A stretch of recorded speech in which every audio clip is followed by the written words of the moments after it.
Hey, what is going on, guys? XpertFusion here, and welcome to Telltale The Walking Dead TV Adaptation Series, Season 2, Episode 5. This one is titled Still Not Bitten. So, if you guys remember what last episode left off on, or at least the last Clementine episode, which was Episode 2, where the story is now, Clementine was locked in the shed because she passed out after being with Luke and Pete, and they thought she was bitten. And she was explaining it was a dog, but she passed out, so they put her in the shed, and they didn't patch up her wound or anything. They just kind of put, some bandages on it. They didn't, stitch it or anything. So Clementine could still die from this. So she gets out of the shed, and she heads towards the house so she can get some supplies to fix her arm herself. That's how episode 2 ended. And then, of course, episode 3 and 4 went on with the different stories with Omid and Kenny and all that good stuff with the 400 Days characters. But now we are back on episode 5 with Clementine and her story, and we get to see what happens after that. So the episode begins with Clementine slowly walking up to the house. She sneaks around the front door on the porch and looks through the windows. She looks at her arm, which is bleeding a lot still. The bandages they put on her did nothing, really. She decides to sneak around to the backyard and crawl through the crawl space under the house. She goes through a little hatch, which leads to a laundry room under the crawl space, and she's able to get into the laundry room. And she slowly opens the door of the laundry room and sees Rebecca and Carlos in the living room. The laundry room leads to the living room. Rebecca asks Carlos for the iron, and Carlos says it's in the laundry room because Rebecca was doing some laundry. Or she was folding clothes, and Carlos says it's in the laundry room. So Clem quickly jumps into the drying machine, right, with a whole bunch of clothes in there as she closes it, and then Carlos walks in and grabs the iron and then leaves. Clem waits a few seconds and then hops out of the laundry machine and then decides to sneak through the hallway and quickly run into the bathroom. Rebecca then walks down the hall and goes into the bathroom that she's in. Clementine hops in the shower and closes the curtain, and then Rebecca goes in to use the bathroom. She pees and then goes to wash her hands, and she looks at herself in the mirror and she looks down and she says, please, please let it be his, while touching her baby bump on her stomach because Rebecca is pregnant, of course.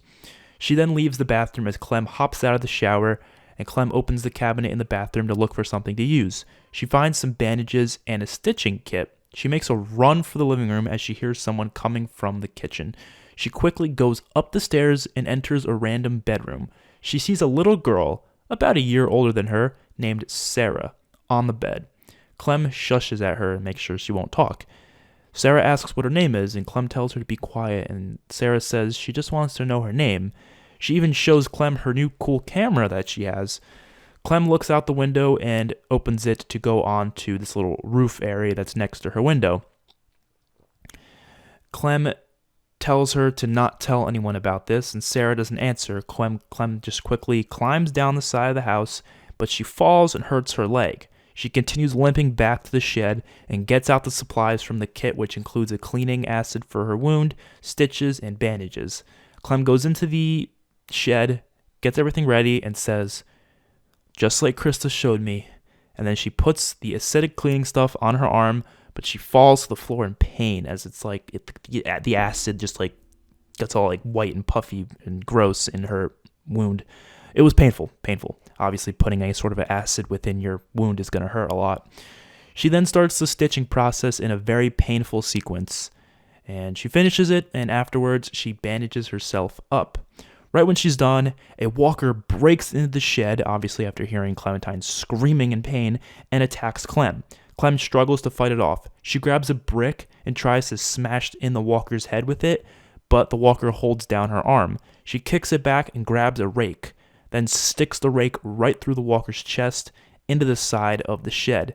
She then takes a hammer and nails the hard end right into the walker's skull. The others come running to the shed after hearing all the noise. They open it up and see Clem drop the hammer as she looks to them and says, I'm still not bitten. Luke goes, holy shit. Later that night, Clem is brought inside as Carlos takes a better look at her wound. Rebecca stands outside the kitchen where Clem is getting all fixed up.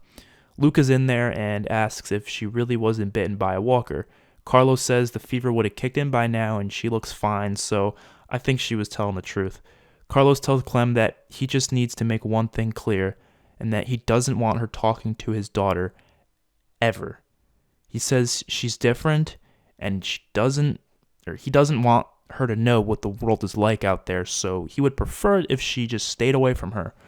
Rebecca then comes in and gets a plate of food from the fridge. She tries to be all bitchy with Clem, and as Clem decides to ask her whose baby is it if it's not her husband's, Rebecca tells her to watch her fucking mouth. She leaves the room. Luke comes back into the room with some food for Clementine. Luke has a chat with her at the dinner table about what she's been through, what happened to her parents, and she briefly talks about Lee and how he saved her and protected her. Pete comes into the room and apologizes to Clem for what happened before as well. Pete asks her if she wants to come with him and Nick on a fishing trip at the river in the morning, and Clem says, okay. Rebecca returns to her room with Alvin, her husband. He asks her what's the matter as she seems upset. Rebecca says she's just worried because he's still out there, and she's referring to William Carver. Obviously, Telltale Games fans know who that is. In the morning, Clem, Pete, and Nick head out to the river to fish. Pete asks Clem if she's ever fished before, and Clem says she did once or twice with her father. They reach the river and set up a little camp to go fishing. Nick says if he doesn't catch something today, he's going to be pissed. Pete asks Nick if he wants to bet on what they can catch. And Nick asks what the hell would they bet on, what would they bet with? They don't have money anymore. Money's not a thing anymore. Pete says he'll give him those mints if he catches something bigger, but if Pete catches something bigger, he gets more mints from Nick. Nick says, sure, why not? After a couple of minutes of fishing, the group hear a scream and a gunshot coming from down the woods somewhere. Actually, they hear multiple gunshots. The group goes running towards it with weapons in their hands, and they find a guy being eaten alive by walkers with a pistol in his hand against a rock. Pete, Nick, and Clem take out the 6 walkers around the area, and they decide to check around for anything else. A little further down the woods, Clem finds a little pond area with a bunch of dead bodies with gunshots through them. They're all lying on this little island in the middle of the pond. Clem calls out for Pete and Nick to check this out. Pete keeps his crossbow handy, and Nick keeps up his Kar 98K rifle. Clem takes out a hammer. The group check out the bodies. Pete says this must have been recent, and it was definitely another group that took them out because of the bullet holes. Nick says it could be Carver's group, and Clem asks who is that, and Pete says someone they were with before, a group that they escaped from. Pete says Rebecca thought you might have been from their group, and that's why she was so cautious at first about bringing you into the group. Clem finds one of the guys on the floor, but he's still alive. He's suffering from a gunshot wound in the side. Clem realizes this guy was one of the guys that was in the woods with Krista. Clem tells the others that this guy was in the group that kidnapped her friend. Nick puts his rifle to the man's head. He clearly needs help. This man clearly needs help. He is struggling to stay alive. Clem says they have to bring him back to the house. They need to keep him alive. Nick says, hell no. Pete says the others won't like that. And Clem says, just help me bring him to the shed. And she says she'll convince Carlos to help him when they get there. Walkers approach the area. Pete grabs the man and puts him over his shoulders. Clem grabs her backpack and takes out 2 walkers with her hammer. This is a different backpack. It's not, the unicorn backpack. She doesn't have the unicorn backpack right now. Actually, the unicorn backpack is with the people because she left it behind at the thing. This is just another backpack that she got at this house that she was using for the fishing trip. Luke, Carlos, Alvin, and Rebecca discuss some stuff about Clementine in the dining room of the house. Luke says she obviously isn't from Carver's group. Rebecca says, how the fuck do you know that? And Luke says she wasn't there when they were there, so why the hell would she be a part of the group now? Rebecca says they should just leave. This area ain't safe, and they know that. Luke looks out the window and sees them coming back with a man over Pete's back. The 4 go running outside. Rebecca questions what the hell they are doing. Pete brings the man to the shed. Clem tells Carlos he needs medical attention right now. Carlos asks why the hell should they help some random ass guy, and Clem says because she needs him alive. She tells him that this guy will know where her friend is, so you need to keep him alive so I can, interrogate him pretty much. Carlos says screw it, and he goes inside to get the supplies and brings them to the shed. Rebecca's not very happy with this whole ordeal, though. She does not want them to be helping out some random stranger like that. A couple of walkers come from the woods. Rebecca says, great, y'all brought the dead here. Clem, Luke, Alvin, and Pete take out the walkers pretty easily, but Pete is almost bitten from a crawling walker, but he isn't bitten because Clem saves him. Carlos brings out the supplies and gets to working on the man. Pete tells the others about the group of dead bodies they found with bullet holes. Rebecca says Carver has that type of firepower, so she wouldn't be surprised if it was him. Pete says if it was them, they are rather close, and they need to go soon. Boom, end of episode. That was episode number 5 of Season 2 of Telltale The Walking Dead. Really enjoyed this one. It was very similar to the game in many different ways, but obviously had my own little touches on it, especially towards the ending. So this guy that they brought back to the shed, it was one of the 3 guys that were with Krista in the woods. Obviously, one of those guys that were there died because Clementine led him to a walker, and then the other 2, one of them is this guy, the other one we don't know about right now. This guy's name is Rudolph, so if you want to know his name, it's Rudolph the Red-Nosed Reindeer. Yeah, that's his name. Just to know his name because he will be important, obviously, when the episode comes for when we get to see what happens afterwards.